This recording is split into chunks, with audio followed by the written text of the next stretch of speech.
Hello class. I promised you we'd be doing a bit more with Blender, so I wanted to do a bit more structured project. The last project I kind of showed you some things you could try and let you use them kind of on your own recognizance. For this, we'll be going through and doing the same steps together to create the same object. So to start with, I'm using Blender 2.81. However, if you're using an older version, I don't believe I'll be using anything in this version that's not in the last couple. Although if you have a very old version, you'll definitely want to update it. Now, I'm on my laptop, but I do have a numerical keypad that plugs into the side of it, so the number keys, and those are really handy in Blender because of changing the view and the zoom, but you can change some of those things up here with these icons. So like this, you can hold to zoom in and out. This you can hold to move, but I like it the old school way where I use my scroll wheel, my middle button, I press it.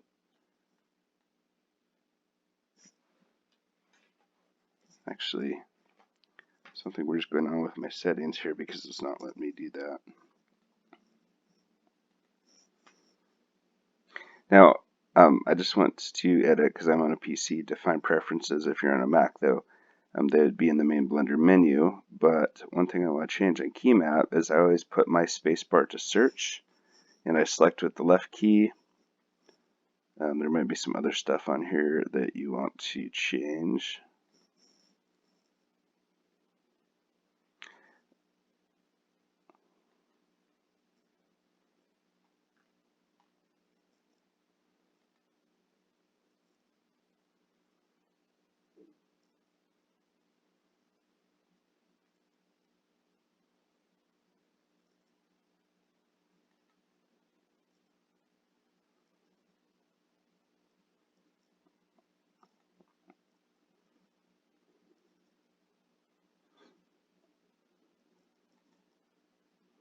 So I'm going to save my preferences, but you could load factory settings, etc.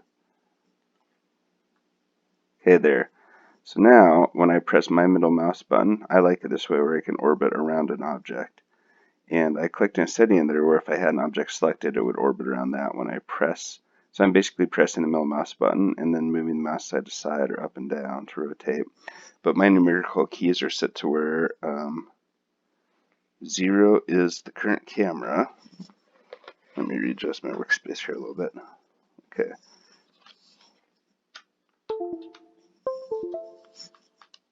Okay, so 0 is my current camera.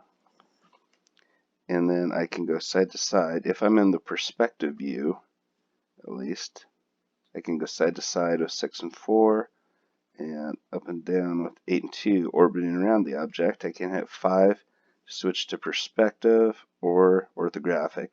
Orthographic means like when you're in front view, you're looking directly at something. So for like mirror modifier editing that's split exactly along one axis, you always want that in orthographic, not perspective. So the 5 key numerical pad can change that. So basically think about it kind of being like a cross. 8 and 2 for up and down, and then 4 and 6 for side to side, 5 to change from perspective to orthographic. And then the corners, 1, 7, 9, and 3 are all camera presets, like, or not camera, but view presets, such as front view, side, top, right, etc. So I'll go to front view by hitting 1, and you can see there I'm in front orthographic. Now, anything with a mirror modifier, you want to be exact on both sides, so you'll be using like a middle axis, or middle axis here. So I'm just wanting to start from the front. What we're going to be creating is a sword. We'll make the handle a bit interesting so we can try some modifiers, make an interesting pommel and stuff like that. So let's start out like this. One of the trickier things we'll tackle here is a handle, and it's going to use a few important modifiers, and modifiers are things that change an object but not permanently. They're kind of like layers in Photoshop. So here's an example of what a modifier can do. If I were to make a cube, and now I'm using my middle mouse button to zoom in on it, I could put on a modifier in this wrench here and say bevel. So it's going to bevel it, but notice I can remove this with X, or I can apply it to make it permanent. Right now it's not actually part of the geometry. Notice we can see it, but really this is still a square, and I went to edit mode with the tab button. Okay, so you can only usually put modifiers on in object mode, not in edit mode. Remember that modes can be switched up here or with tab. So usually you'll be in object mode to look at an overall object, then hit tab again to edit the specific vertices of it and stuff. So I'm in object mode. I can change like the width of my bevel and stuff like this. So what a lot of people are doing nowadays, they're making very simple shapes, but they're using modifiers to make them look rounded and stuff like fingers and whatnot. That way, if they make a change to this overall simple shape, it's going to have a big impact on the rounded shape that you're seeing here. So back in the day, people would actually model, so the polygons themselves were in circles or whatnot, or curved shapes or rounded, and you had to have or add a lot more polygons. But now this is still a square. It's still very simple, but the modifier makes it appear more complex. So that's one way of modeling. There's modeling where you actually change the polygons, or there's this type here where you use modifiers to make it look like you have changed the polygons, but your overall shape is still simple and low polygon. All right, let's get rid of this modifier now. So to make a handle, we're going to dive into some more complex ones. So I'm going to hit X and then delete to delete this object. And then let's hit 7 to go to the top view.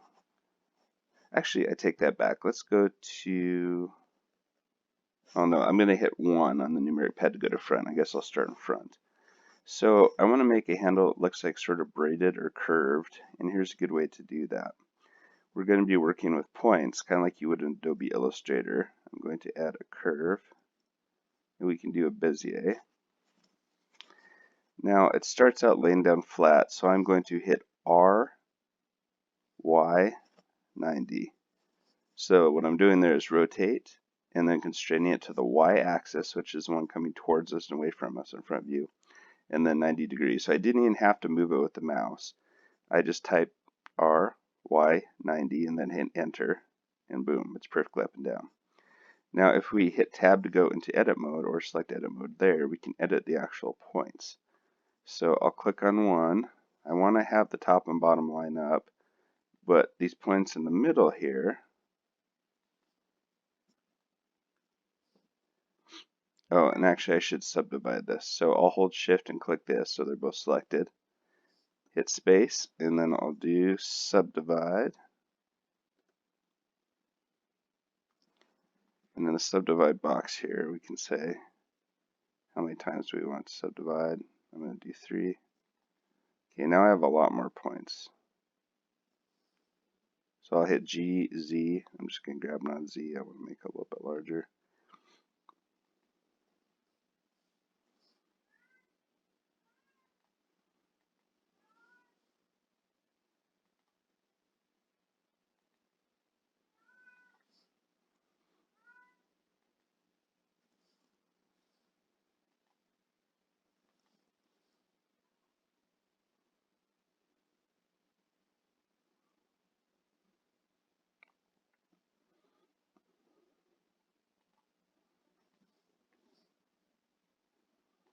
What I'm thinking about, I want to make kind of a braided handle, so I want to have it kind of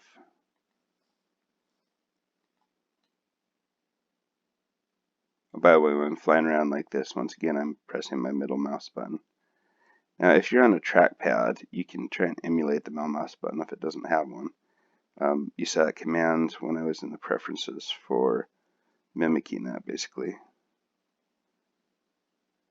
I want to have this kind of like corkscrew a little bit.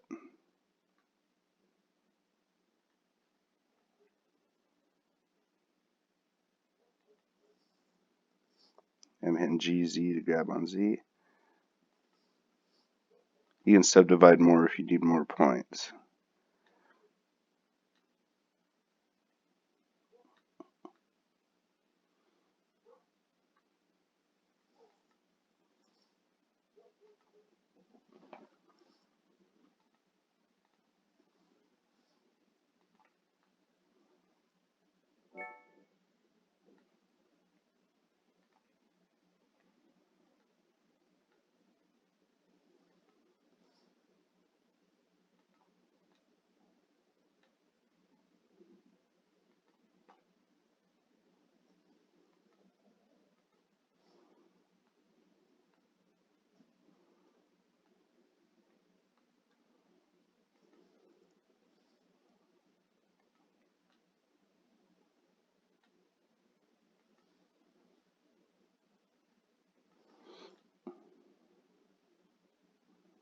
Okay, so I have something in 3D space that's kind of interesting here. I'll hit tab to go back.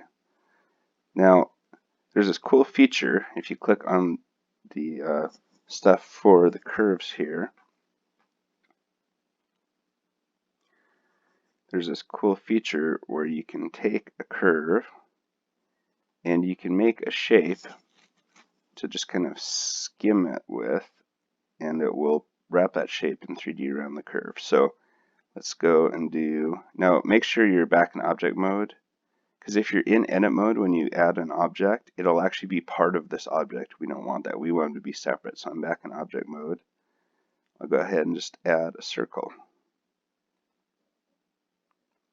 Now, I'm thinking, go to curves here, add curve, circle.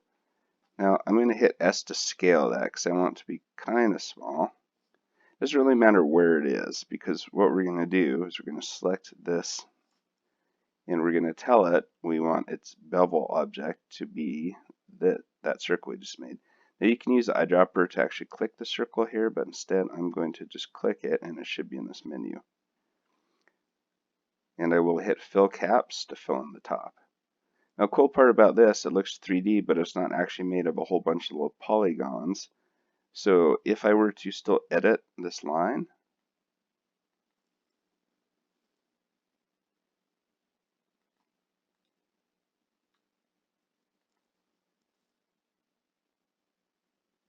see how the 3D shape follows it? So this is great for making pipes, tubes, stuff like that. Okay.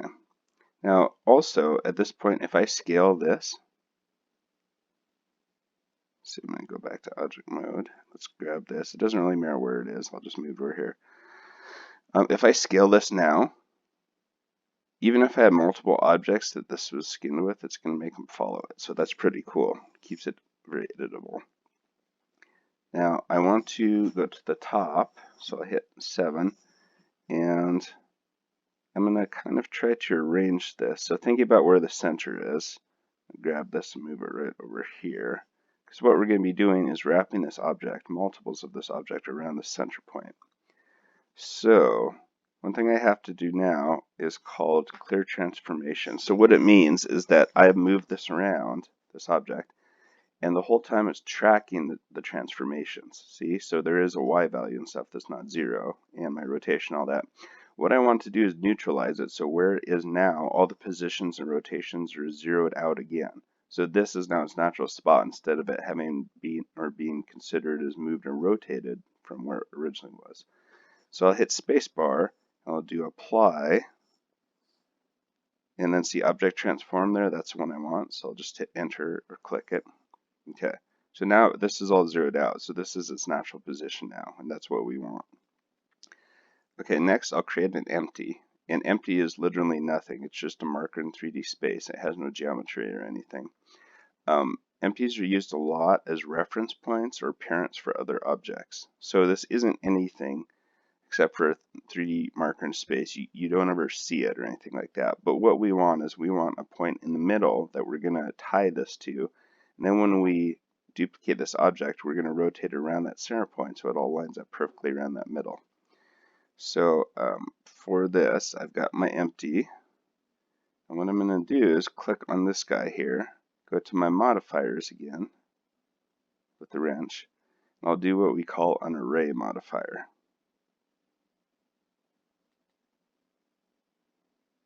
So if you know arrays, it's kind of like matrices of objects. So right now I'm changing the count and they're duplicating up like that. But what I actually want to do is have them object offset here around my empty. Now they're stacked on top of each other right now. I can't see them. The solution to that is to select my empty, and I'll hit R for rotation and Z to rotate it around the Z axis.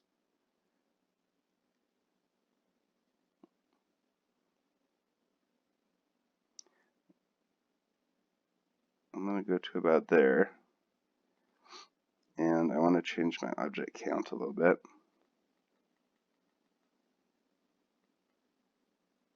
Okay.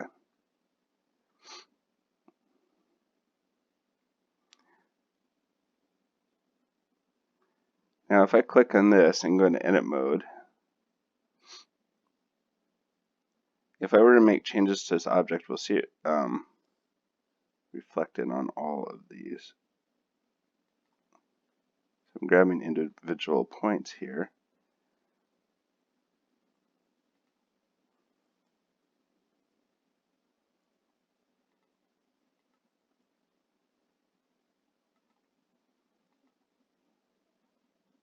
And I'm just grabbing it. I change it a little bit. So this is up to you. You can rotate these handles and stuff too. You know, that looks kind of cool. In the real world, that probably wouldn't be a super comfortable handle to hold. Now, originally, I was going to try and braid these together, actually have them braided. And there's some great tutorials in doing braids, but the problem is they're pretty complicated. So it's kind of in the scope of where I thought it might be too hard for this particular tutorial. So I think for now I'll try and keep it to like a braided handle. So one other thing, if you're used to Illustrator, you probably already do this, but there's points and then there's handles. So hopefully that makes sense. The handles change the direction, kind of where it points and stretches. So you've got the point itself, and then you've got the control handle for it. All right, now it's cool that we can still make these edits in edit mode just to one object and it controls the rest of the array. I'm going to go back to object mode. Okay, now that's kind of a cool handle. All right, so what I can do next is I can apply this. Oh, it's going to make me change this because right now it's curves. Now, as long as you want it to be editable, you can keep it as curves. But once you decide, hey, I think this is the way I want it, you can hit. I'm just wondering real quick. You know, I'm going to try changing this too. I'm going to scale this just to see what it looks like. It might be cool to have an open handle like that. I'm kind of torn. I think I'm going to try it. So you can still scale that. Now, at the point at which you convert it to mesh, you lose kind of the editability of this whole thing and will become actual polygons. So you want to hold off on doing that until you're sure everything's good to go. And in fact, I wonder if maybe I should hold off on it because I can still edit this. I don't need to make it a mesh necessarily. I just can't apply this and make it permanent until it's a mesh, but that's okay. All right, let's work on a pommel next. So I'll hit 1 to be in the front view. And I will work with mirrors on this one. So I'll add a new object. And we're going to work with another form of modeling here. So I'm going to make a cube. And I will move this. I'll hit GZ to keep it. Oops, don't want to do it like that though. Oh yeah, because the array point is around the middle. If I move it up, it's actually arraying around the middle point, so that's why the pieces went all weird. Well, you know what? I guess this will be good practice. I guess we're going to have to convert it to a mesh, so I'll show you how to do that. So right now it's all those curves and they're still editable. But if we go to Object, and then there should be a Convert to and Mesh. So now, see, this is actually mesh now. Instead of just being those lines, they're dynamically filled with that circle. Okay, so I'll hit G, Z to move it down the Z axis. Line it up about where I want it. All right, now on this guy, I'm going to hit G, X. Oops, no, I don't want to delete it. GX1. So I just have one on the keyboard to line it up perfectly. So G to grab it, X for the X-axis, and then 1 for the unit. All right, now one thing I'm going to do, since I'm going to mirror this, I don't really want it to have a middle because there's going to be another side to it here. So having two interior faces that are inside isn't going to be good. I'll hit Tab. I'll hit Face Selection here, so I'm selecting the faces. Just want to delete this inner one. Now make sure that this X-ray is not turned on, because otherwise you'll cut out the other side too.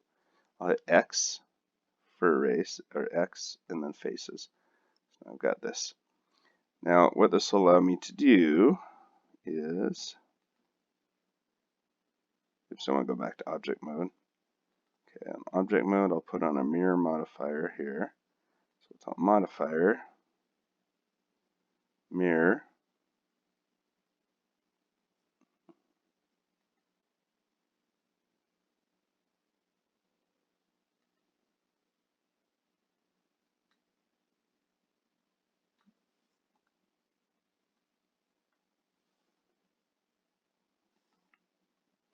Okay, you know what I probably should do? I'm going to get rid of that. When we're in one view, in the front view, I should probably do that whole apply rotation thing again. So apply object transform.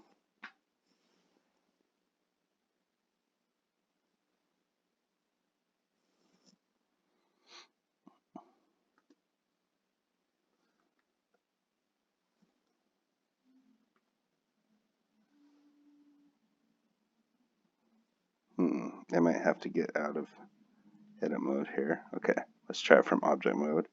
Apply object transform.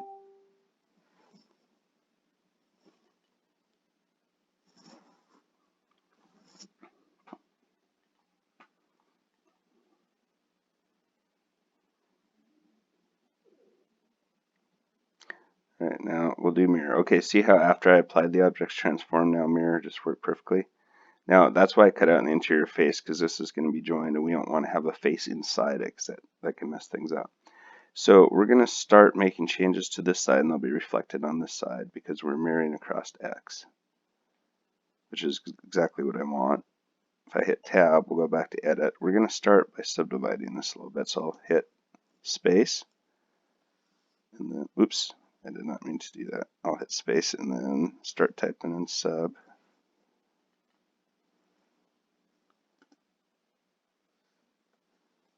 Okay, subdivide. And we can do number cuts, change that up a little bit. All right, now we'll get some practice using something called the proportional editor here. So let's change this to, we can actually click on all these where we're with shift. If I hold shift, I can click on all these, I can select points, edges, or faces. Now for this, we do want to turn on the X-ray because we're working on both the front and the back side at once. So if I select this point here from the front, I'm actually selecting this point and the one behind it because X-ray mode. So I'll hit 1 again to go back here.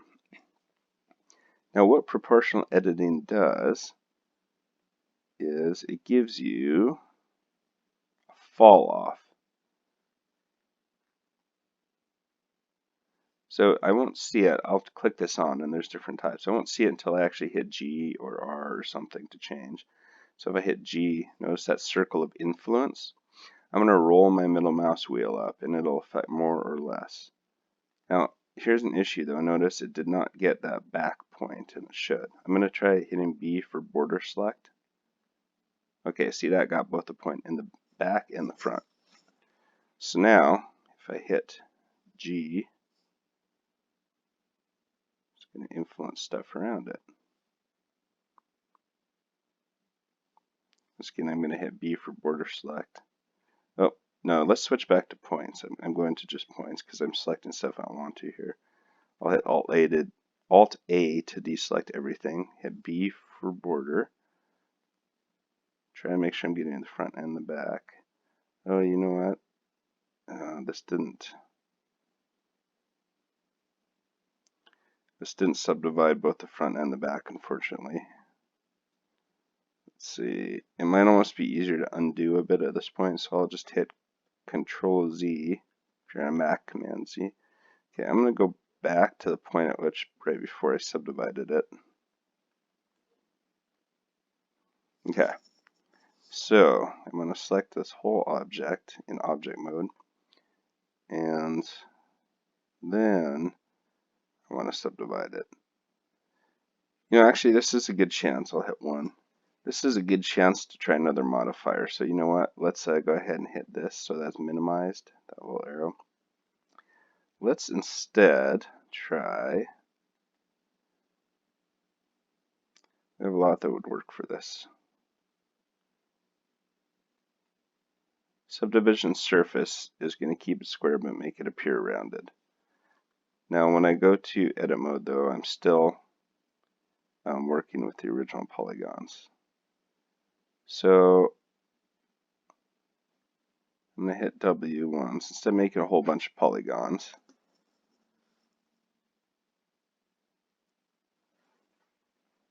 I'm going to subdivide. Let me make sure it got everything, and it did not. I don't know why it's not doing that. It shouldn't be doing it to just a face.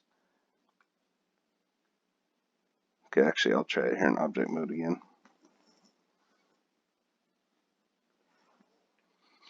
And we could try modifier too. Here's another way to do this. If you hit Control R, you get this preview of do you want sideways or top, and then you click once for like say top, and then this is going to do a cut all the way around it, but you can control where it goes and stuff. So this one's pretty handy. I'll do Control R again, vertical. Just kind of move it out to wherever I want it, and then I can also hit things like scale to scale it.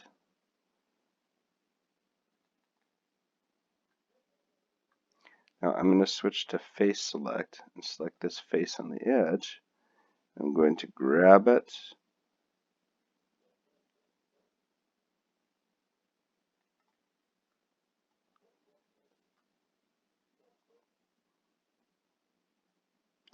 and then I'll hit E for extrude, and then X to extrude on the X axis. Let's do the Control R again to make a couple more cuts here. Control R, select vertical once, and then switch to one and click again.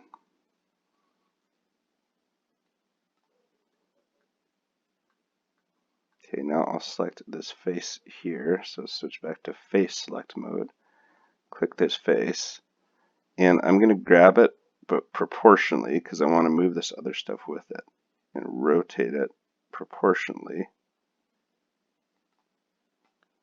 G for grab again.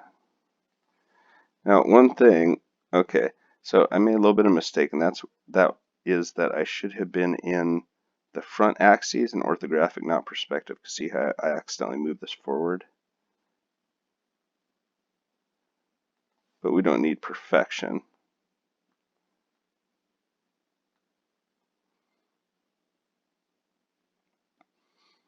Okay, this thing as a whole might be a little too big, so I'm going to scale it with S. Grab G and then Z. Okay, now we can change how much.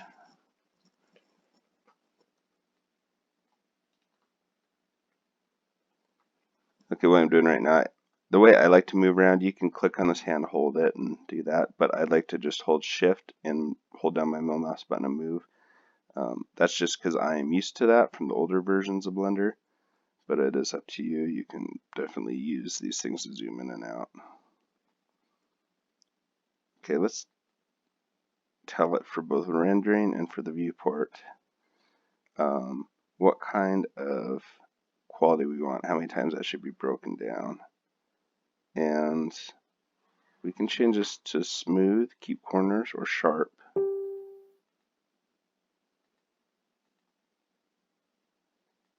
Also the quality setting.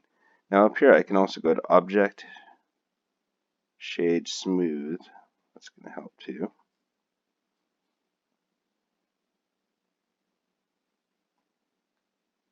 And because I'm working in the front, it's going to keep these objects lined up. The reason I keep grabbing and then constraining with an axis like G, Z, etc. is it's really easy when you're working in what you think is 2D space to move these in depth-wise, so you can't really see it. So when I hit like G, then Z here, I'm constraining everything to this axis. In fact, I'm going to hit SY. I'm going to scale it just in the Y direction for a minute. Okay, it keeps all that stuff lined up really well if you work on specific axes.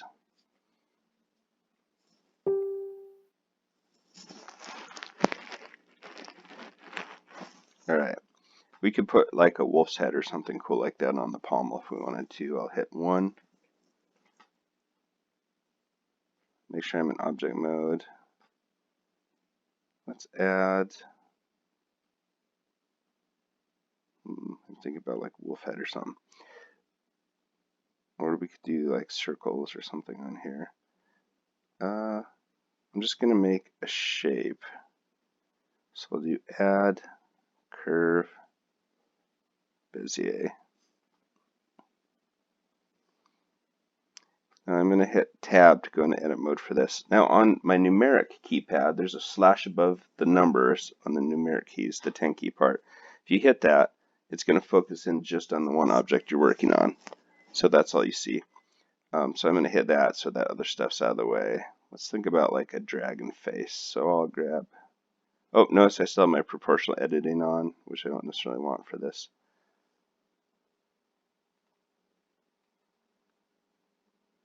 So like this, I'm grabbing and rotating it, but I'll hit E to extrude.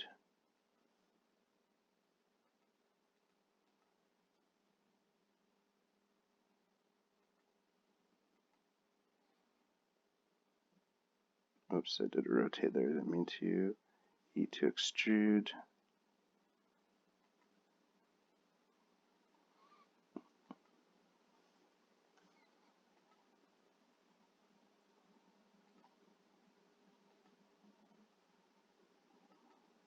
Oops, I didn't mean to do that one. I meant to actually grab that. E to extrude.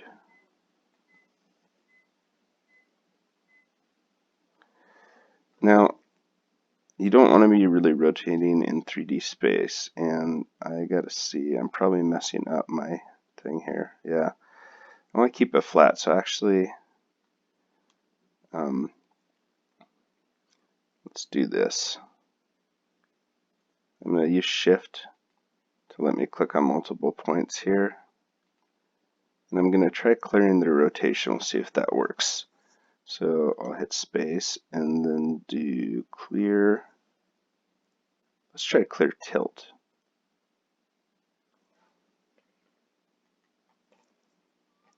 I'll hit A just to select all. Spacebar again. Let's do clear rotation.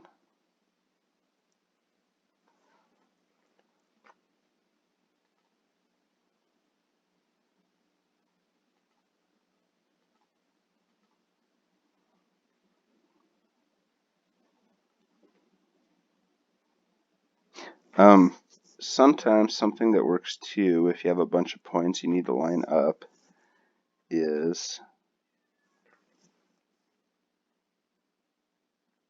oh, you know what, I was in perspective by accident. That's probably why I got messed up. But that's okay. So if you figure out what axis you're looking along, like X here, okay, so there, that's X, you can tell because it's red.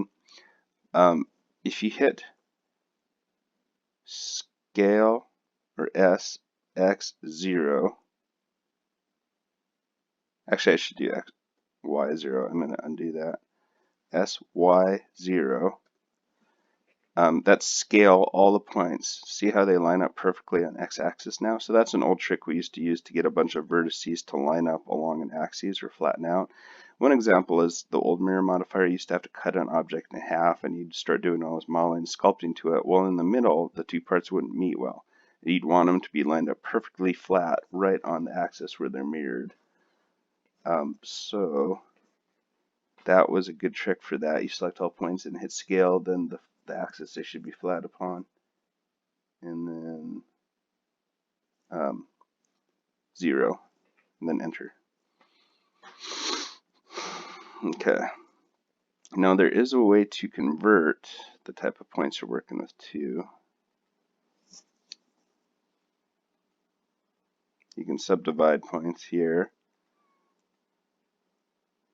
You can smooth curve tilt, smooth radius, make segments, do things like clear tilt, etc. Now this set handle type is super handy, free align vector. So like these, here's an example here. I want this one to be a sharp point because it's like a dragon horn.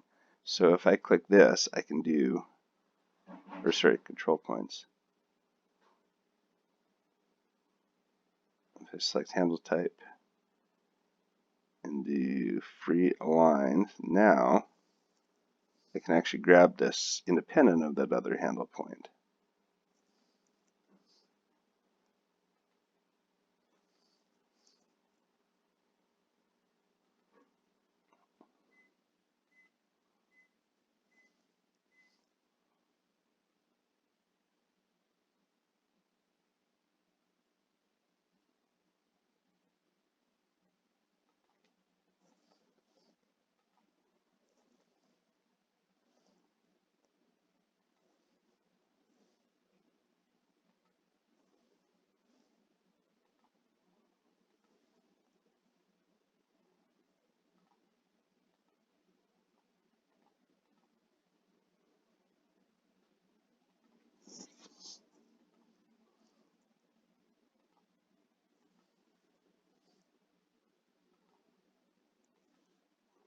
E for extrude again,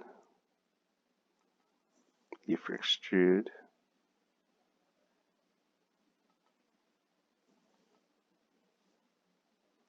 The length of these handles does sort of matter too. This handle, I'm going to do control points again, and I'll set the handle type to toggle free align here and just grab it.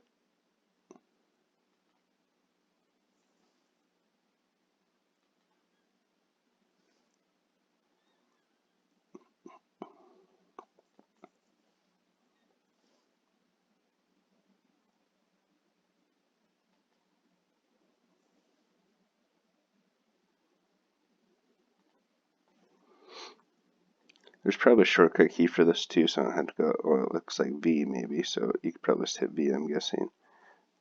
So you grab,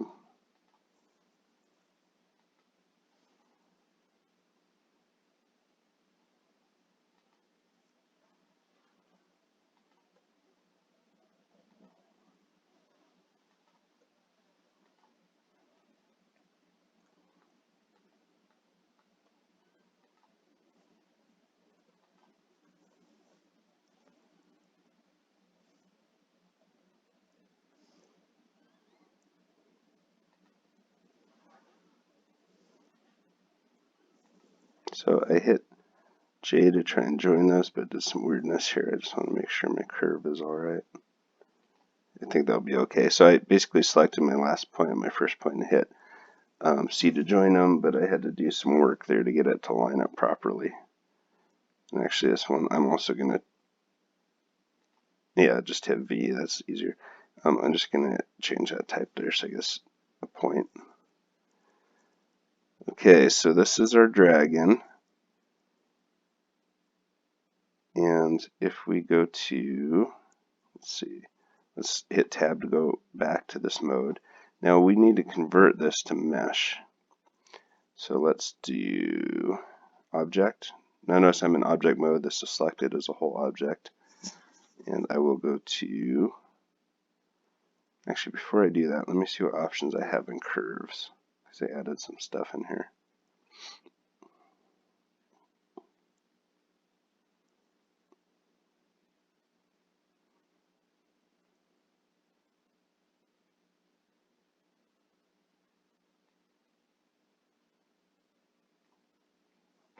Now let's just convert it to a mesh. That might be easier.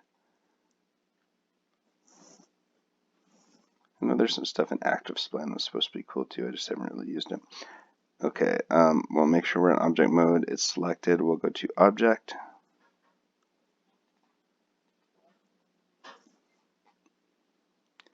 And we are going to convert it to a mesh from curve text.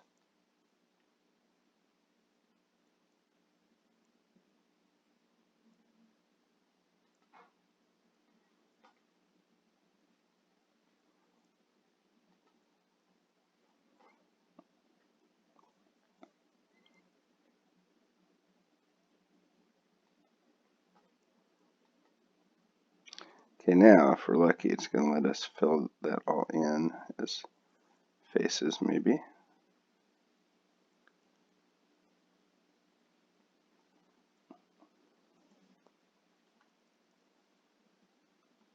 I'm hitting A for all. And let's try doing mesh.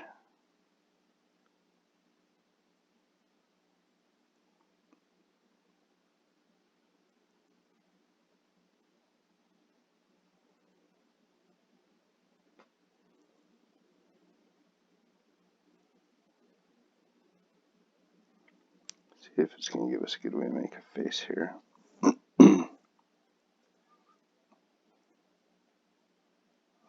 Let's try, I probably won't let's do a grid fill.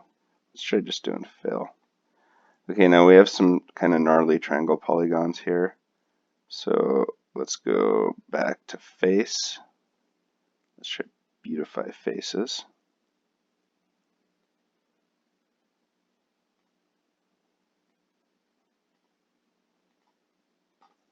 I'll hit A for all again to select all.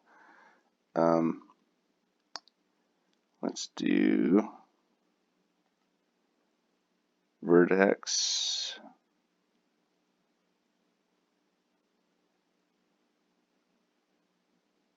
Oh, that's right. Let's do mesh. I know they have something in here for cleanup, so let's delete loose. Okay, hit A again. Mesh, cleanup, decimate geometry.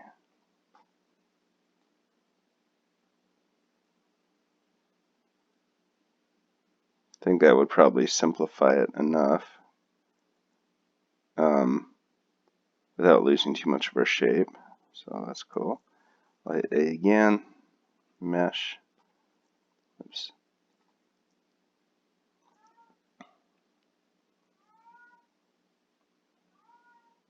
Probably don't need to do that. We can try limited dissolve too.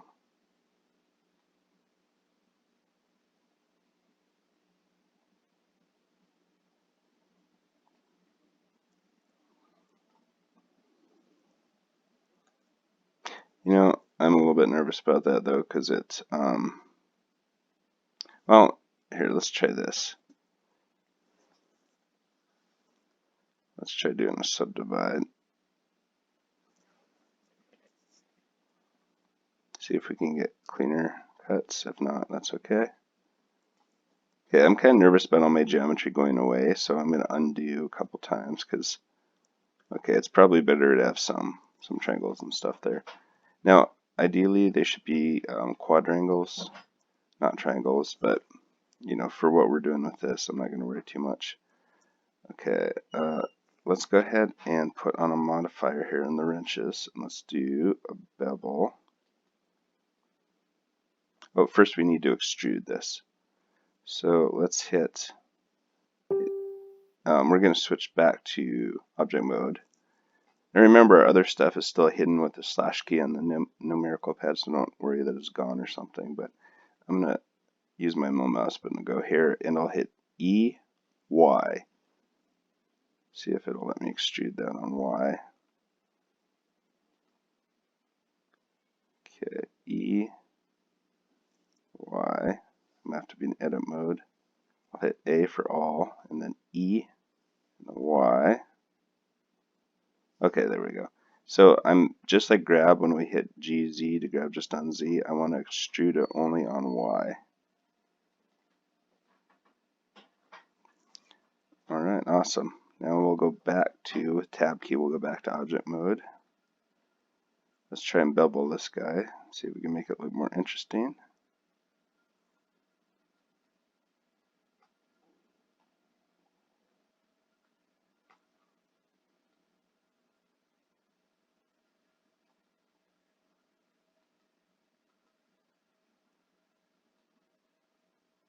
So if I take profile negative, you'll notice it's actually like cutting away at it, which is kind of what I was thinking I might want. I thought that might look cool. Now notice it's beveling all these edges here though, which I don't really want. Let's do this instead. Actually, I'm not sure if that worked. There's a way to get around this. That's called bevel weights, but it's a little bit complicated. So I'm thinking what I should do is I should limit it by angle. So if the angle is basically anything below 49. That we want 90-degree angles where sides and tops and sides and bottoms meet, right? And see down there, that angle is sharp too, so it's getting that and that. But I could mess around with this and probably get it where that's not happening, but I don't know, I kind of think this is cool, so I want to see, like, I'm not going to worry too much about that now up there.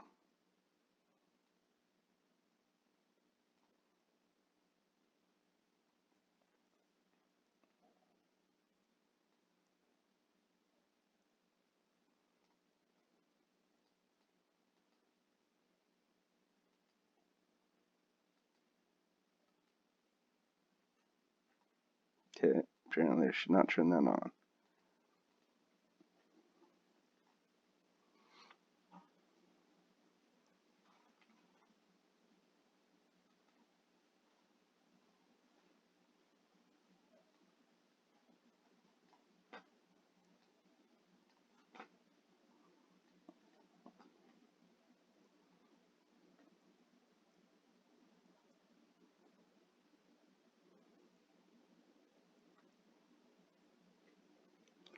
Alright, so if you look closely, all of our edges, there should have that.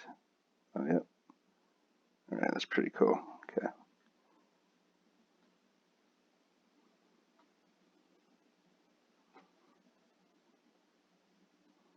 Hmm.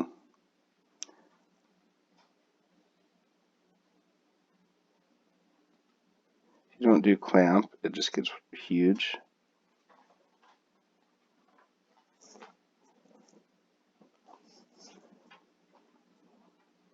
So for that, try,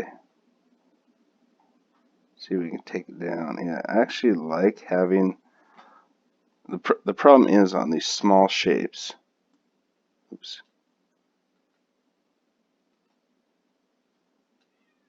So in these small shapes where things get close together, it's going to do some unpredictable stuff. So we'll have to watch that. Once again, you can probably limit that down here.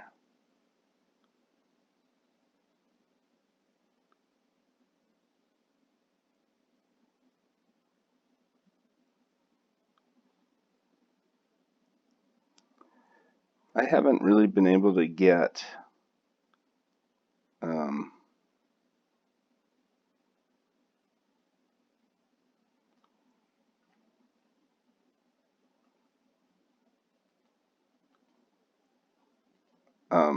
any awesome result with clamp on or off, I mean, but I want this to be I want the bevel to be a little larger, but like not too crazy like this.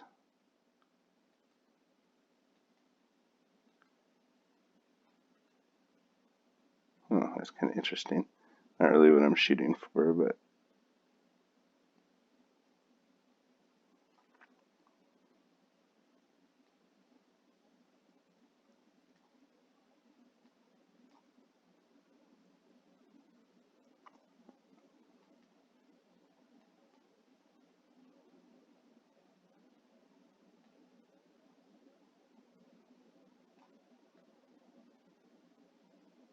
yeah, I kind of like that. Even though it's a little, weird on some of these edges. Like that, I'm not the hugest fan of some of that weirdness right there, but we could take the time to really dial in our settings and edit polygons and stuff. I'm gonna say just go with it because this isn't going to be super huge. Let's go ahead and see if we can extrude that on Y a little bit more. Extrude EY. Here, see what happens with the bevel.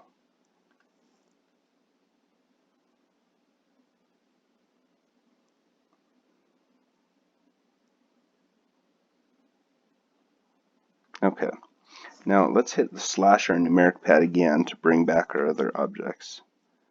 Let's grab this object. We'll hit G to grab it, S to scale it, G to grab,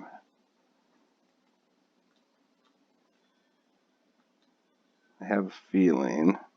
Okay, one way we can line this up right in the middle is let's look at, so if you don't see this menu here, it's probably hidden. Let me see if I can get it to hide again. Sometimes once it's out, it's kind of hard to get it to hide. There's usually a little plus, and I can't find one now, a little plus up here, or I think you can hit N. Yeah, N. See that little arrow there? That will get it out, or you can hit N. And then we can dial down some things for transform and tools and stuff like that, right? Which is handy. Now notice on this, I could try and move it manually into place, but I might mess up. But sometimes it's quicker just to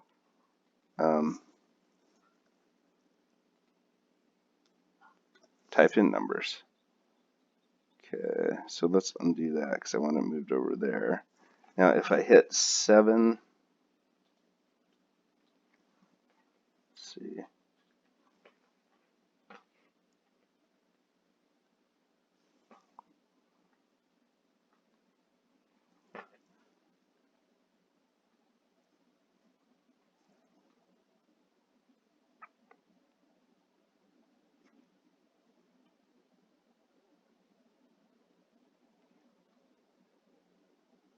Let's say 3.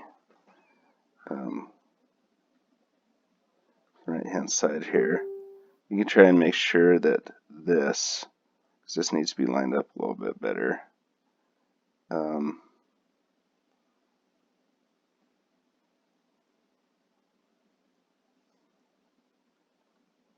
going to try grabbing this proportionally. I want actually to grab both sides.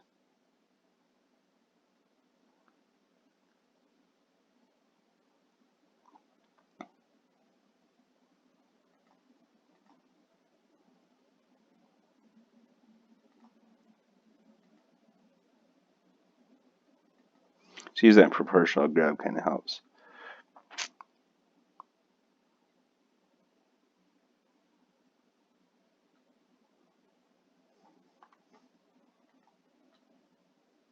This I'm going to hit S wide, scale on Y, and then G wide, grab on Y, try and line it up a little bit.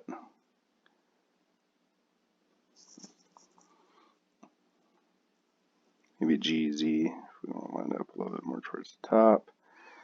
Okay, now we can mirror modifier this, or we can just hit Shift D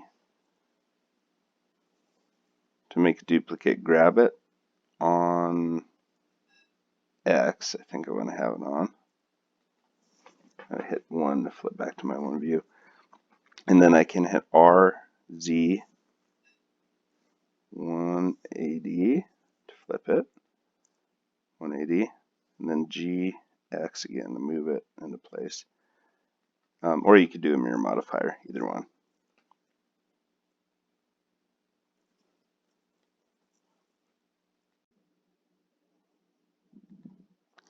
Okay, so I reopen storage here. There we go. It's starting to act up a little bit, so I don't know what's going on.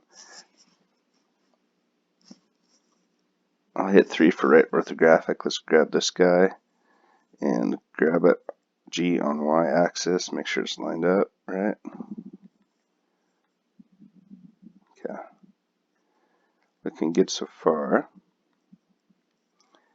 Alright, so let's make our, so we've got the pommel. Let's make the, I don't remember what they call it, below part that goes behind the handle. Now, I was thinking about assigning some textures now, but I think I'll wait till I have that part done. So I'll hit 1 to jump to front view.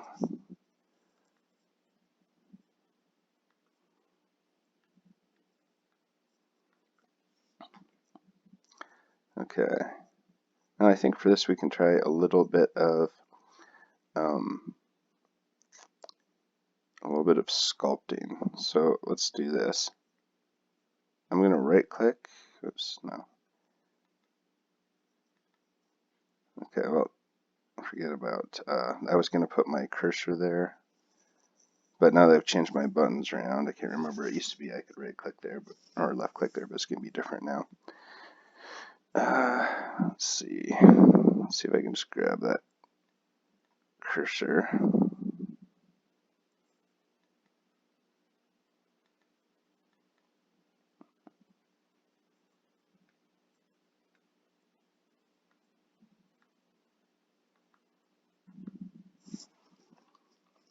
Oh, that's right, I'll just hit 1 again to get back to front view. Let's do add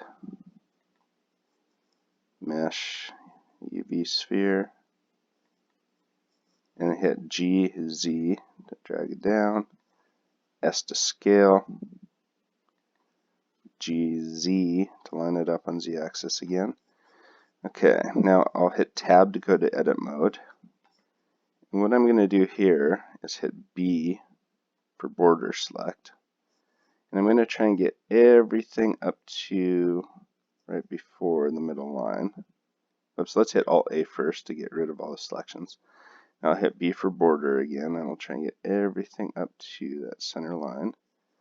And I'll hit X, and I'll delete, let's do vertices.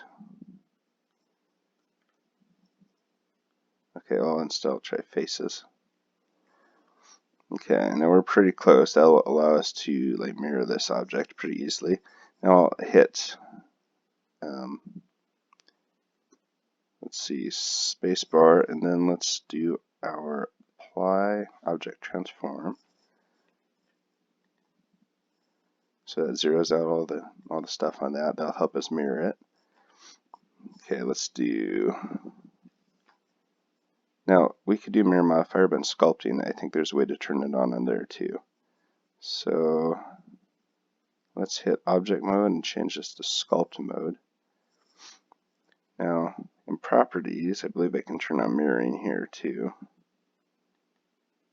Let's see, tools, symmetry.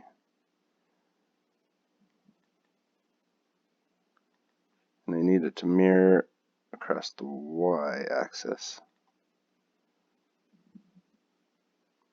Okay, you know what? I'm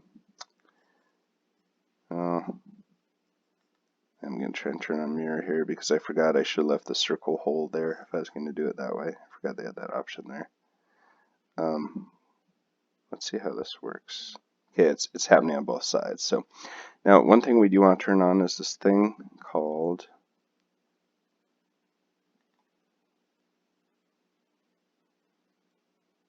okay, this is going to get a little tricky. Dynamic topology, like when you're doing small stuff, it'll actually add polygons for you. But with this modifier up here, it doesn't want to use that. So I'm thinking it might be easiest in that case. Just to go to object mode, select this, hit X, delete it. Let's just add another UV sphere. I know it's up top, so I'll just hit GZ, knowing this probably because it always starts in the middle. GZ, S to scale, and GZ again, I'll line it up where I want it. Okay, now I'll go into sculpt mode.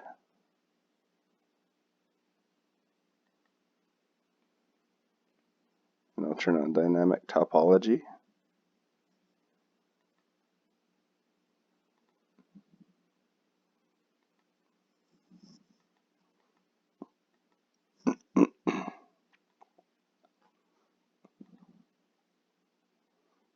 Okay, now I'll use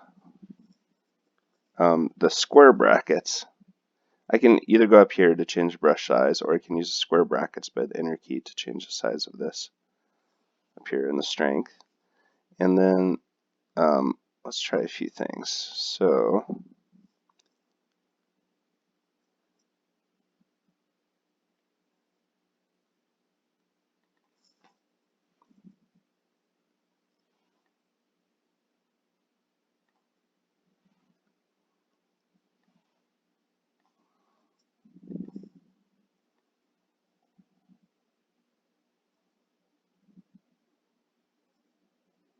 oh, I think I forgot to turn on symmetry.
Okay, there we go.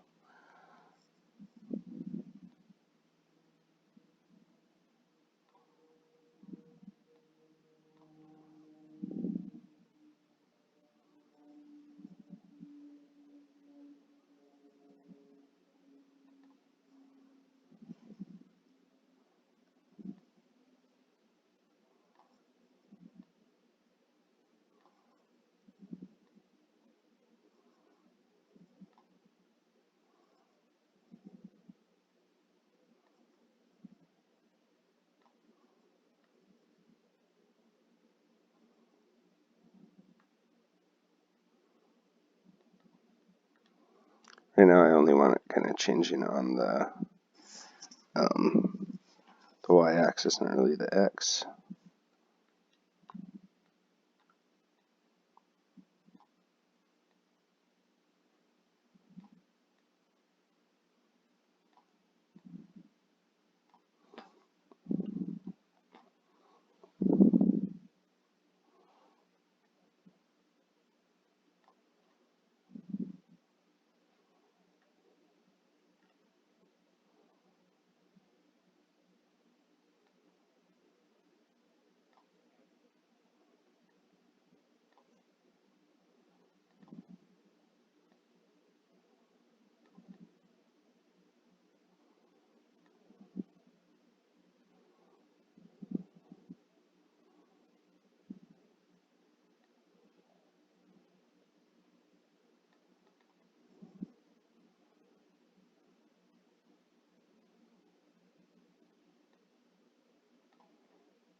Okay, so working with the draw tool right now.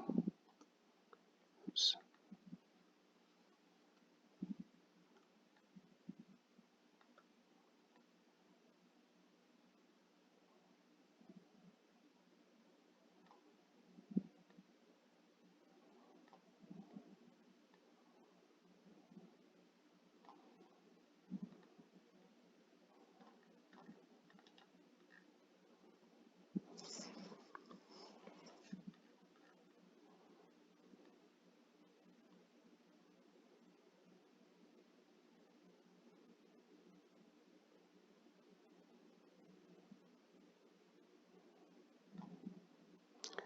Turn off this X-ray mode here, so I'm working just on the front.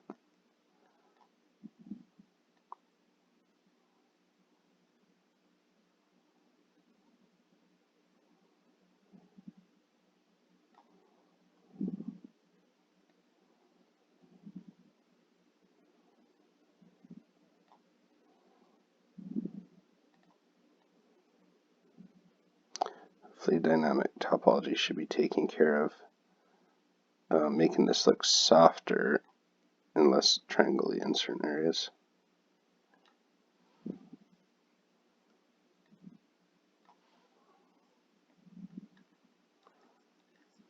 We'll undo that because obviously something went wrong there.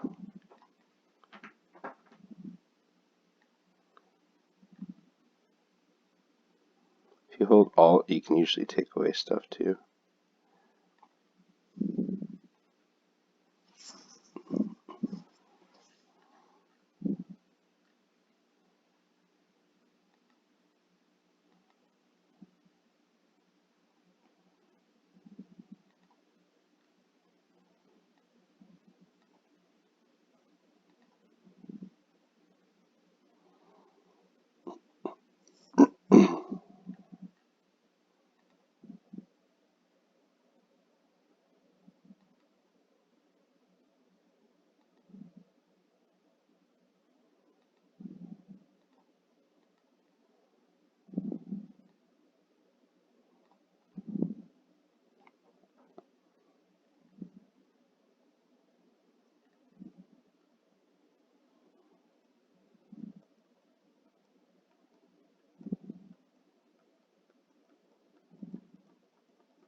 Okay.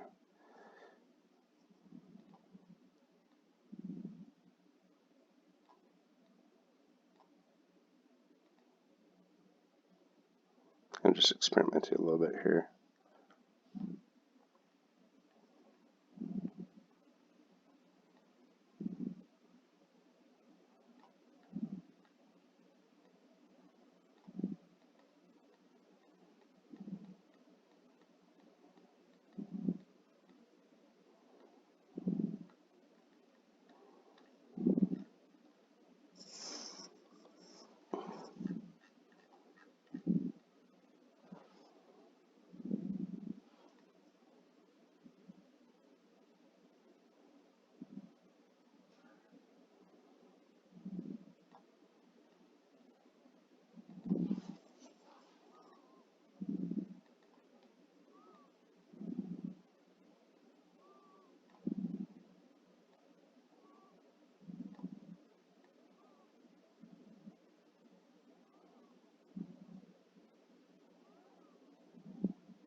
Okay. Try and kind of rebuild this idea of a nose I had here.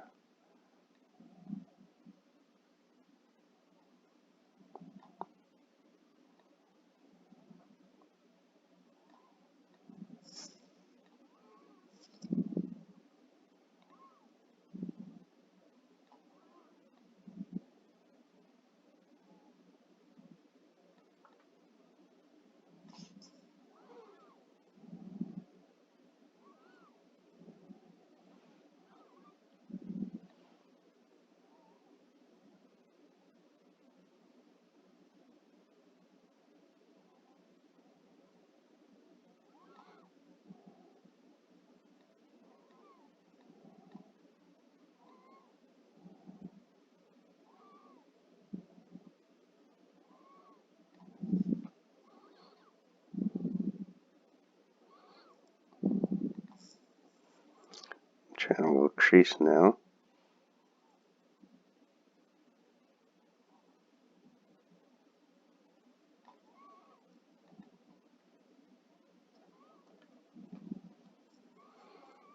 I need some tries x plus to x minus. There.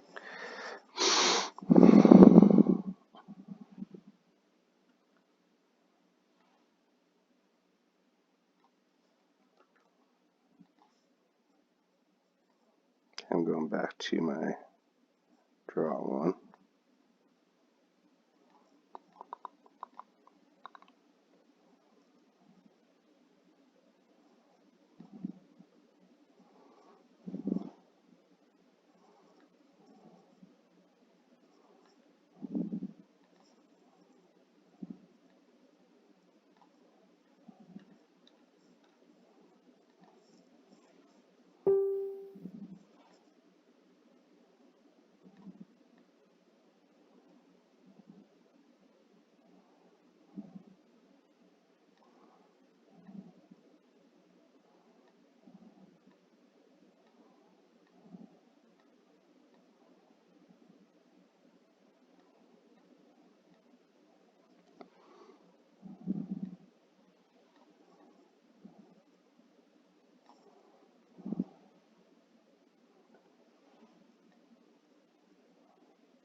Give it a little bit of teeth here, maybe. You don't have to do the exact same thing I'm doing if you don't want to. Of course, maybe some jowls.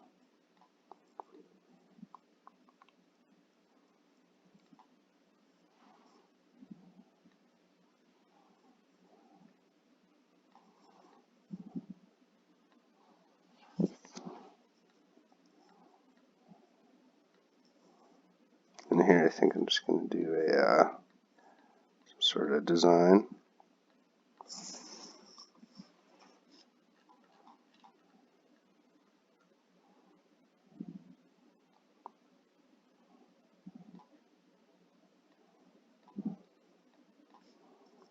I'm going to use the smooth tool here, smooth this out a bit.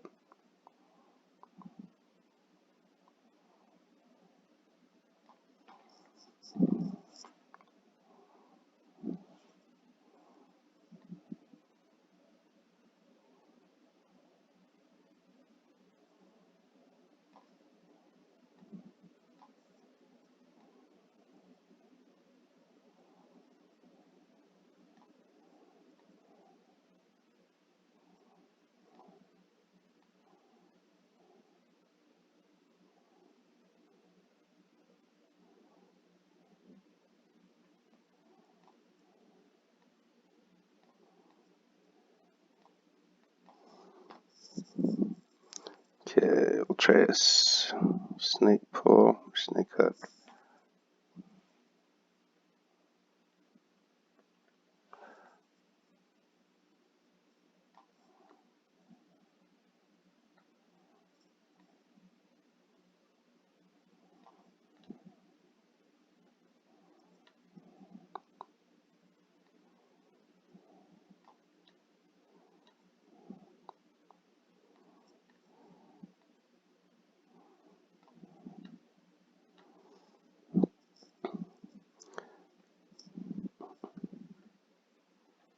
Okay, we'll go to object mode.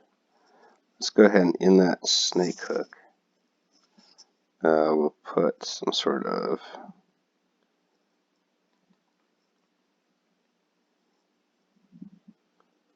GZ it again and bring it down because I know it's going to be up at the top.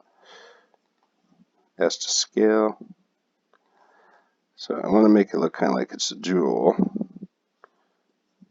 It's being held in place by these snake hooks.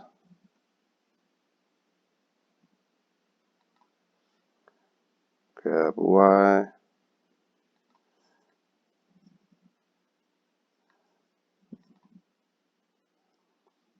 Now if I tab into this, I can use that whole proportional editing thing here to grab, like say that one. If I hit G, I want to make it pretty small.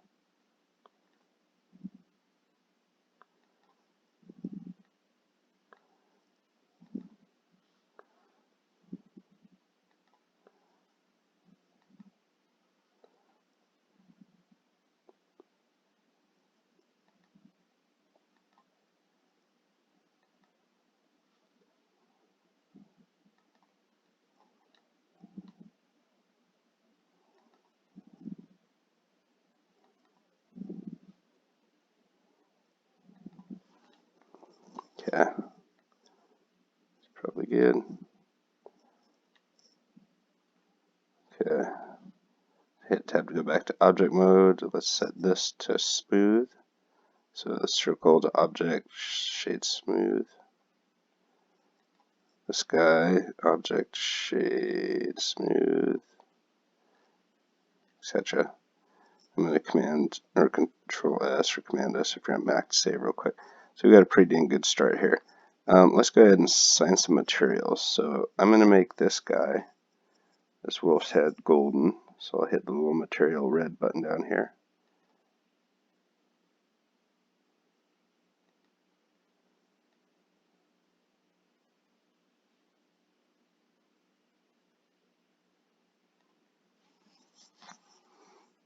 I'll put his metallic up pretty high. I'm going to switch over to Eevee.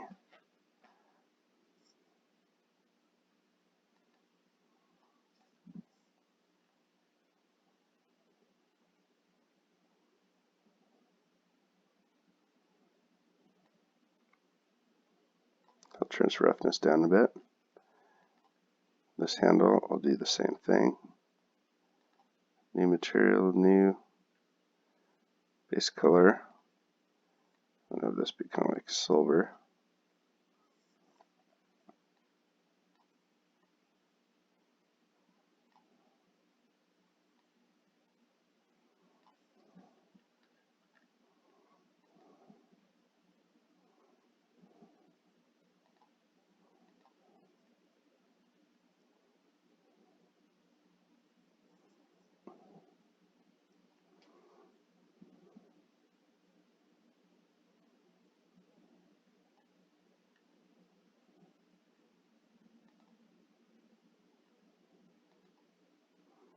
Actually, I'll just use that gold texture up here again. And then for these, I'll use that silver texture.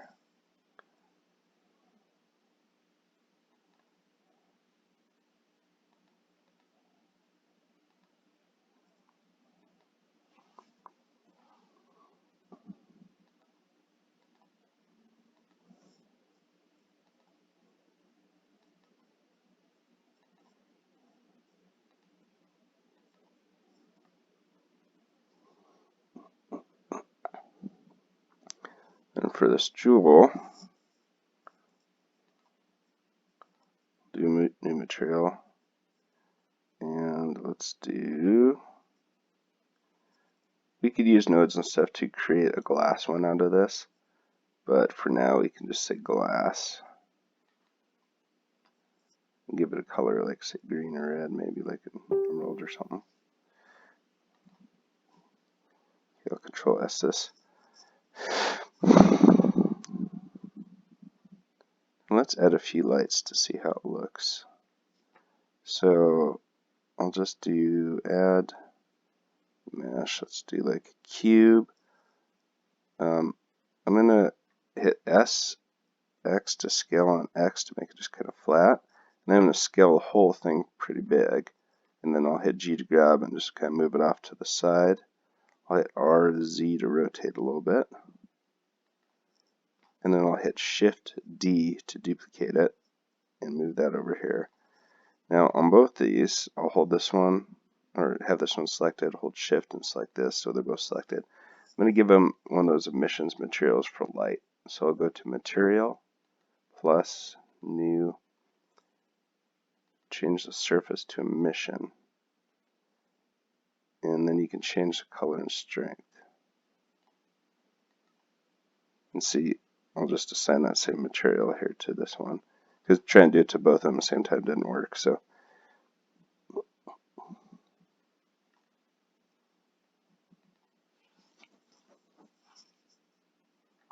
now on the glass, you can change the roughness and the index of refraction stuff.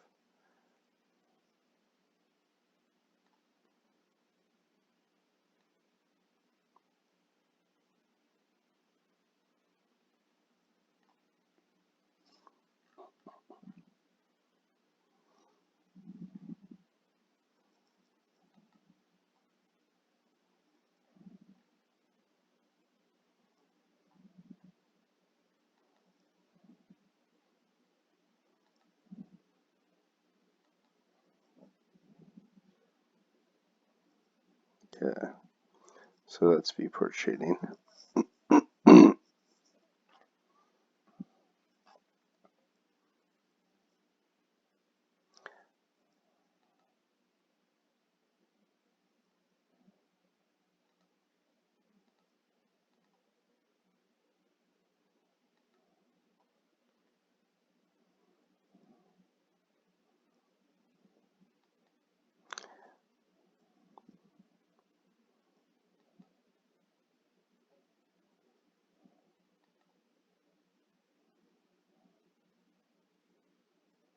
I'm going to go ahead and add some area light too, since Eevee tends to like this one a little bit better. So if you're doing a render in cycles, you're going to want these emission lights, but sometimes Eevee likes these lights better.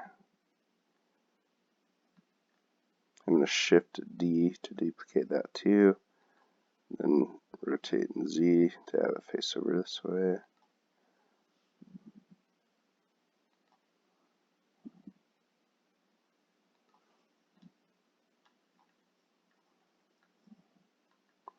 And then let's put a light in front, so I'll do Shift D, rotate.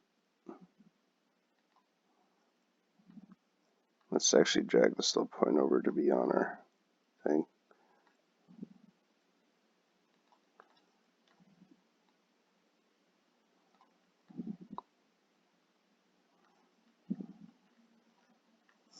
I hit 1 again.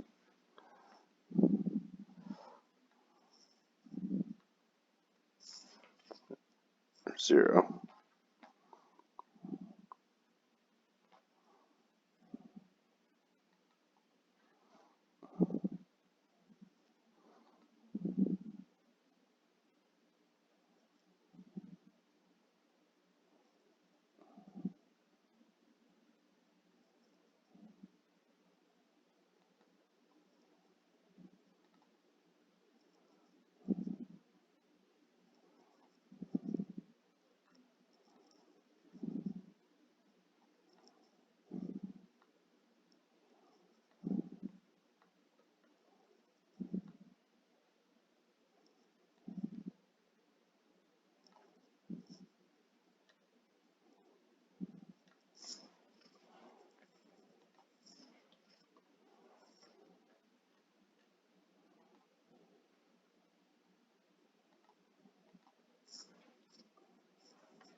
I'm going to actually go to View and then align View and align camera to this view.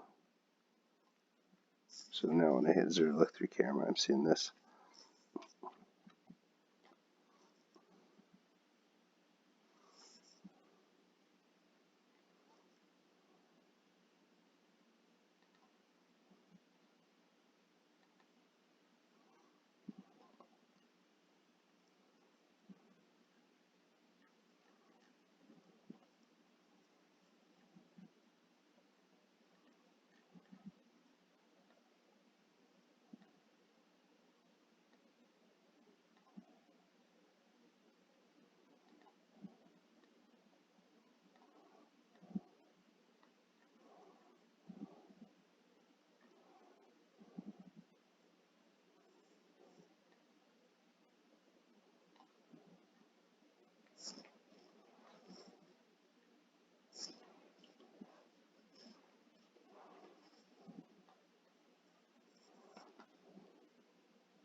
Okay, so we're getting there. Let's go ahead and work on our blade real quick. Now, you can hide these in the viewport, but still have them render. Just don't want this stuff getting in my way.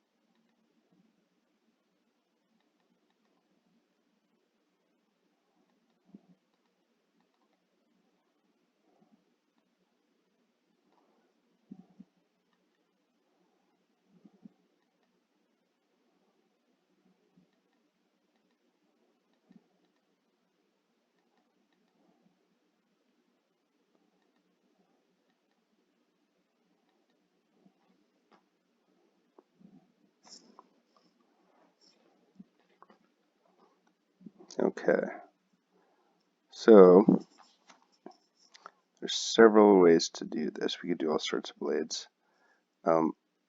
Let's try, let's see, I'm trying to think of which type we should do.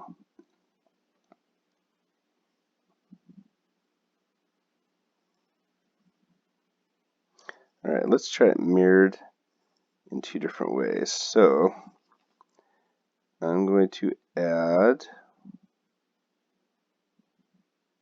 a plane. So I hit RX90.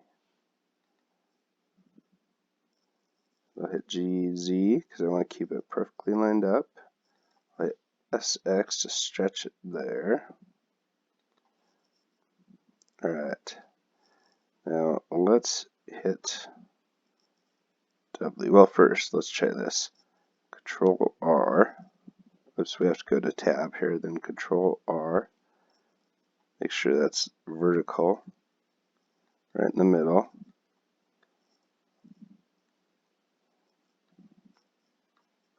So we just made that. Let's do Control R again. Do that. Control R again. Do that. And this one, let's scale a little bit.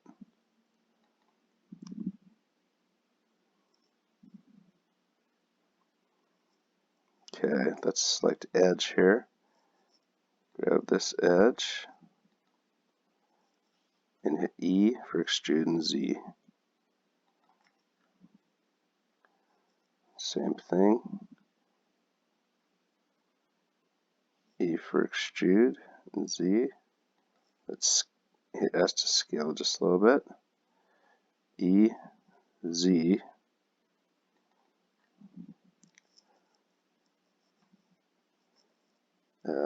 E, Z. Scale.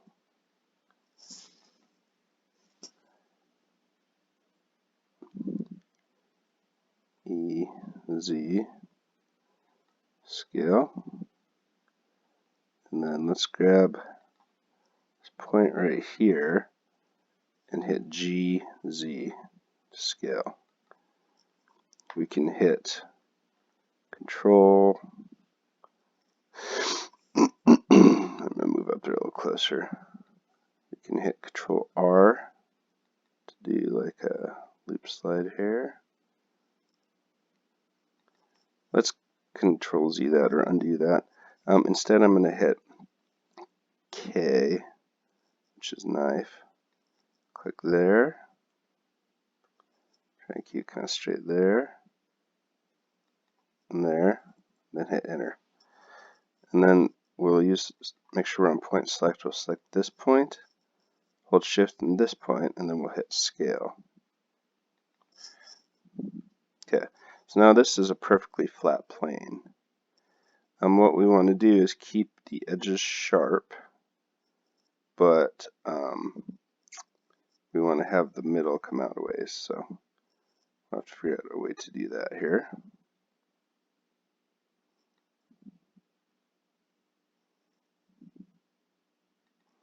Now, this, if we hit extrude, it's only going to extrude the line, so that won't work for us. It's not going to pull it up. Our best option is to hit A for all and hit E and then Y to extrude on Y. Just a little bit, just so we get some depth. Okay, what that allows us to do though is grab the line there, hold shift and grab the line on the other side. We want to do that for all the middle points. Or you could try selecting one of them, and then sometimes in select you can find stuff that will select things like similar. So let's do direction. We've got too many on the outsides that go some direction, so that won't work. I'll hit Alt A. Let's try this again. Select. We can try similar, or select all by trait, select more. Let's try edge loops. Okay, there we go. So I did select edge loops. That seemed to do it. So let's hit 3 to view it from the side, and let's hit scale. See if that'll do it.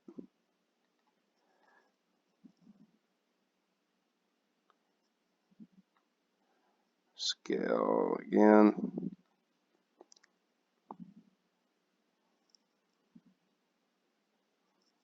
So something going wrong here. Let's see what.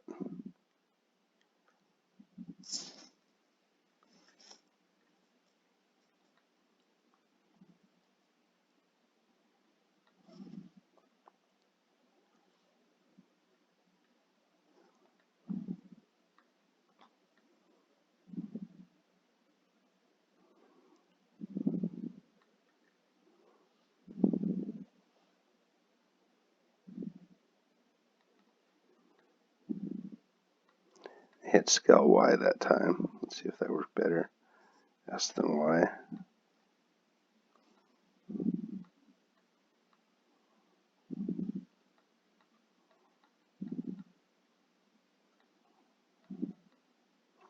Okay, so here though,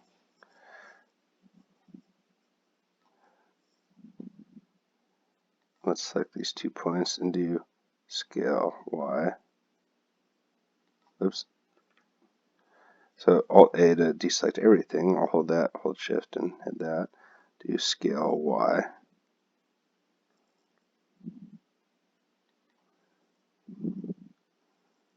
Now the other thing we can do is we can do edge select.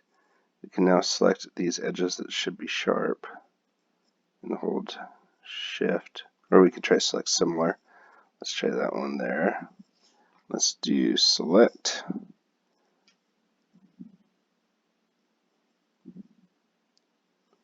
We try linked or maybe shortest path.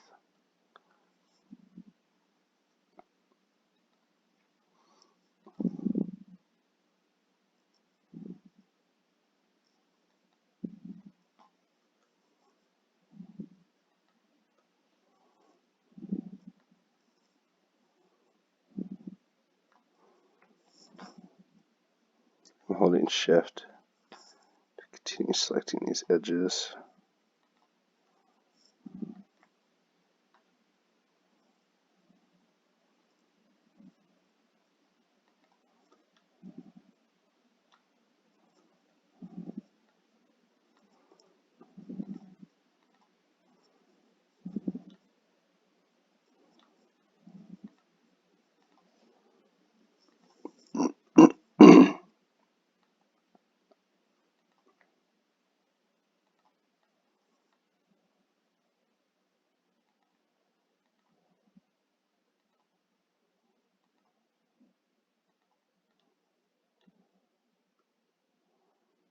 Scale Y.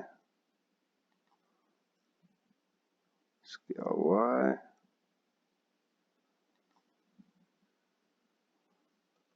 And undo that. SY.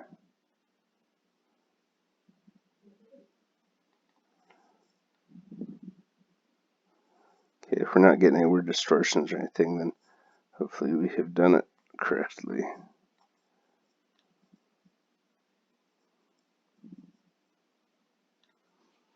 Okay, for this, I'll hit Tab to go back to object mode. Let's give it the same silvery texture. We could also, on this, it's kind of complex about whether you want to do shade smooth or shade flat.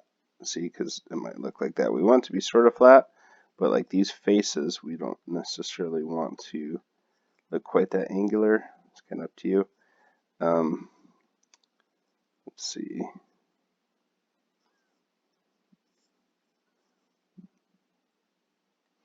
We could try saying maybe bevel it if it falls below a certain angle. because there's 90-degree angles on the edges, but not up the middle here.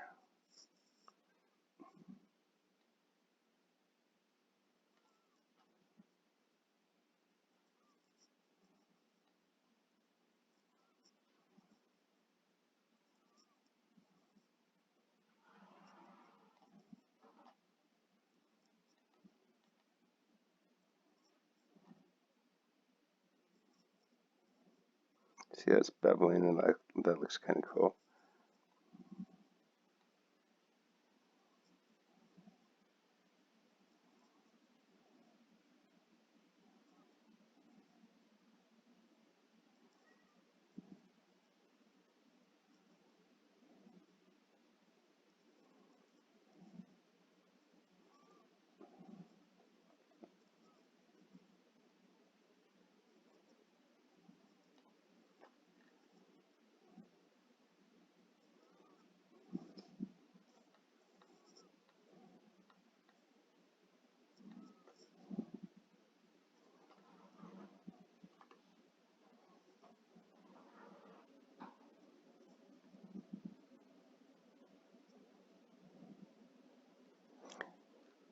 We could subdivide more too. There's several ways we could kind of tackle this. I'm just trying to decide if I want it to stay sort of angular.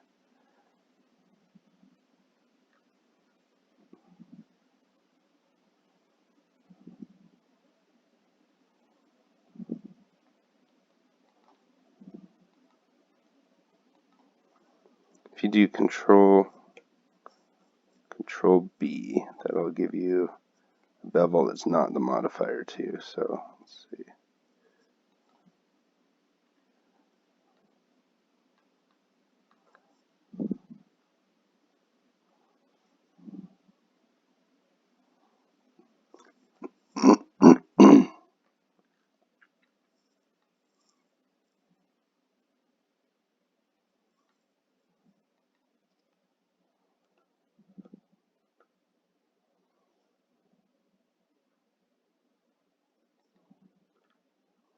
I forgot to select that one too.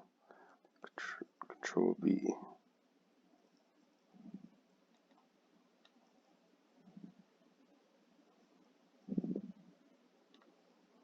I'm going to undo that and then do Control B again so I can see exactly where these two match up.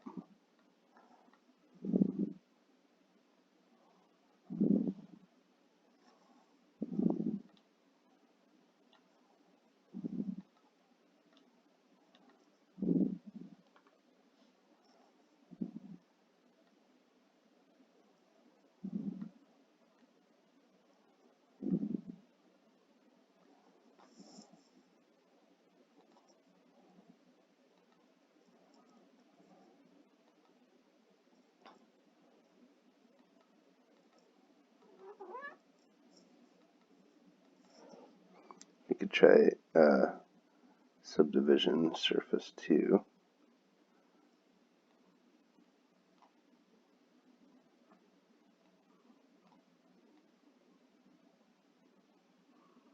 I kind of dig that. So subdivision surface 4 and 4 for render viewport.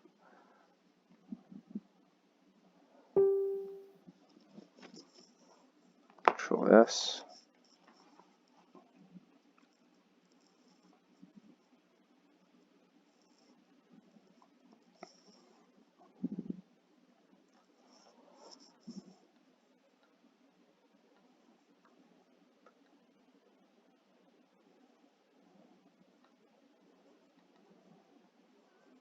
I wonder if I should subdivide this too. Except I kind of don't want to mess it up, but it'd be an option.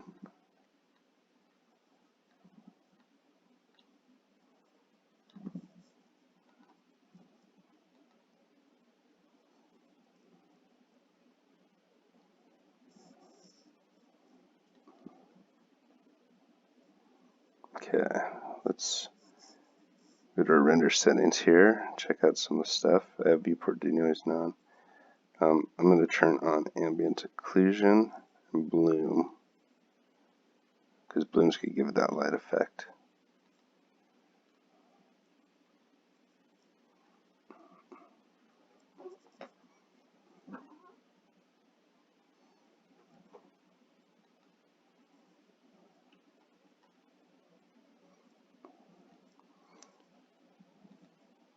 I'm going to change where my temp is going to. I'll say documents.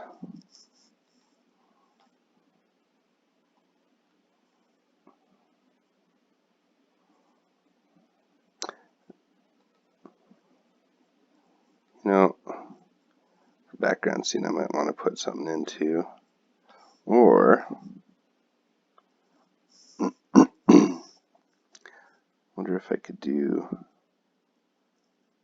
like a cool backdrop or something. Let's see.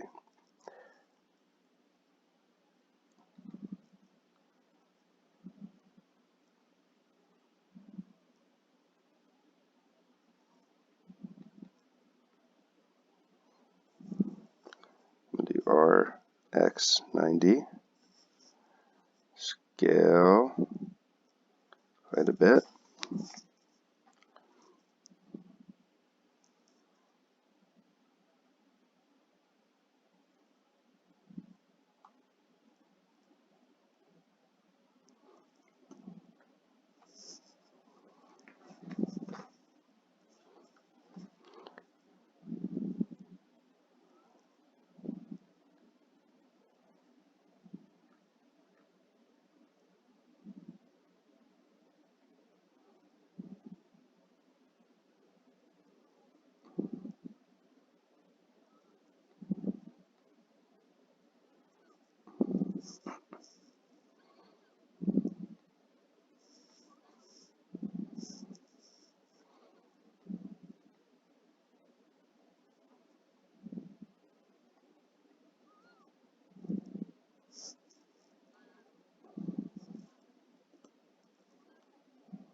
I'm going to subdivide this quite a bit.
You don't have to try a cloth modifier. I want to make this look like cloth. I'm just going to try and figure out the best way.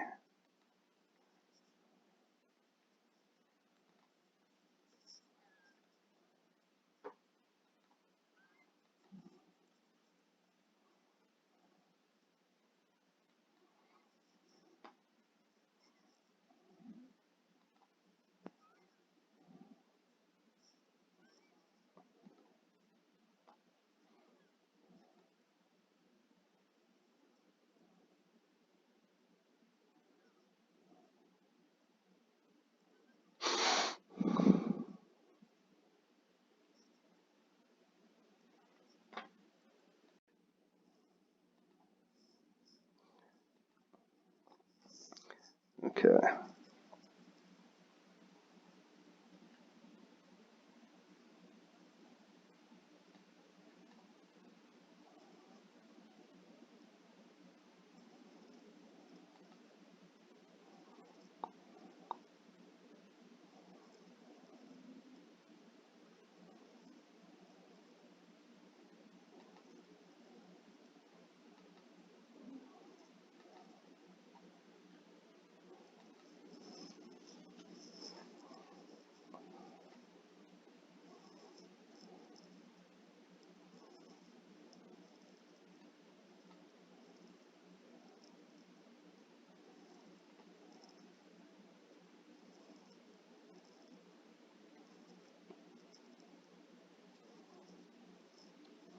Alright, so trying to figure out a better way to do this.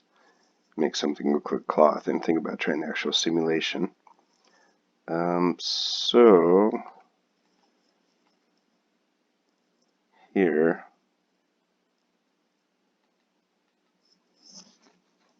just trying to figure out, I've got this object I want to make a rigid body. And so that's just something that things can like bounce off of and stuff. I'm going to Shift D that, duplicate it. Should Shift D, and then see if I can hit Y to move it just on Y. And then scale Z.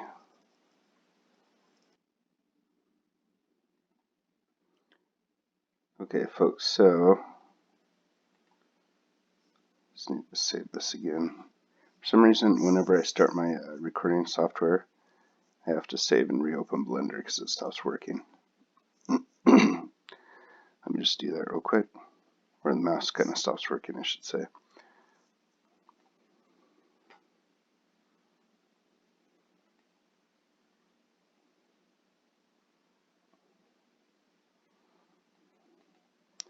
Alright, so I added a few things that you don't need to. What I did was I made a cloth, and it's actually animated over invisible squares with collision detection. So complex, so I don't expect you to necessarily do that, but what I want to do is see if I can kind of freeze frame it in place as a backdrop. You could manually create cloth too.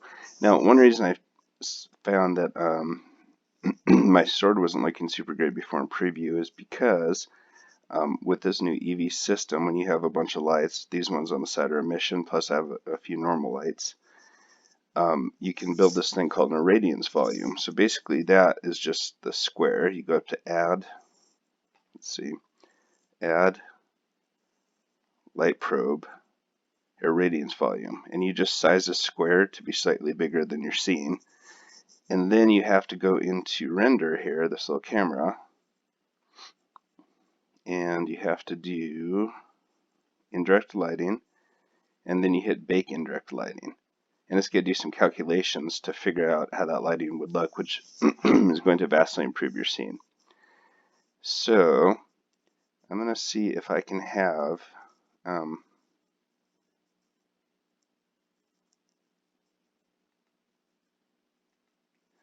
want to see if I can have the sword rotate, but the problem is, since my cloth is animated, I kind of want to have that frozen in place.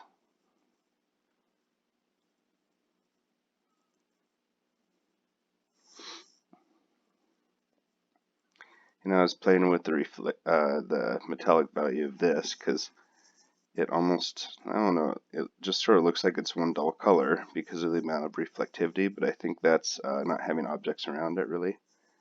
I'm betting if I were to look at the back of it, it's probably picking up a bunch of reflection. Now I do have that light bloom turned on for EV2, so I can see this part of it is looking pretty cool.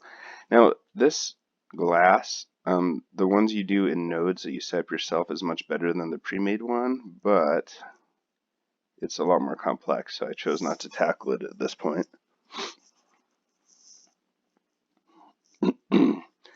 Alright, let me just see if I can freeze cloth simulation.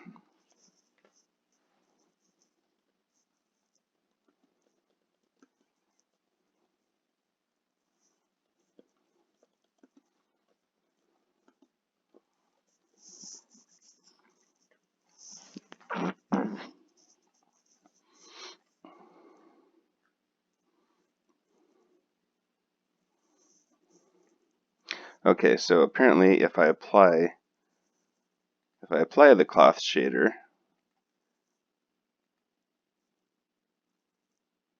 let me just find out exactly where I'm on it.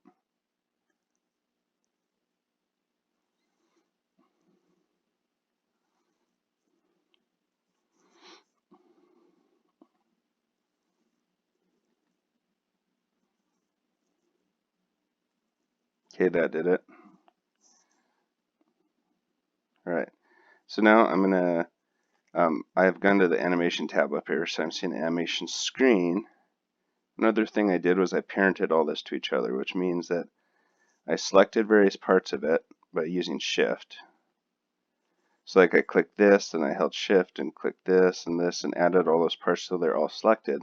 And I hit Control P. And so what that does is the same thing as going to Object and doing parenting. And so it kind of groups the objects together. So once you hit Control P, it'll ask, do you want to parent object? You just click Object. And so it kind of like combines those like they're one object. And so now, if I hit, see, this is 250 frames. So if I were to hit this, I could hit rotation. So I hit I. When I have this at 0, I hit I to make a frame on this object that's selected. So I'll hit I and make a keyframe for rotation. And then I'll move ahead a bit. I'll say rotate Z 144D. And I'll hit I again and rotation. So let's see if that worked. Yep. Okay, so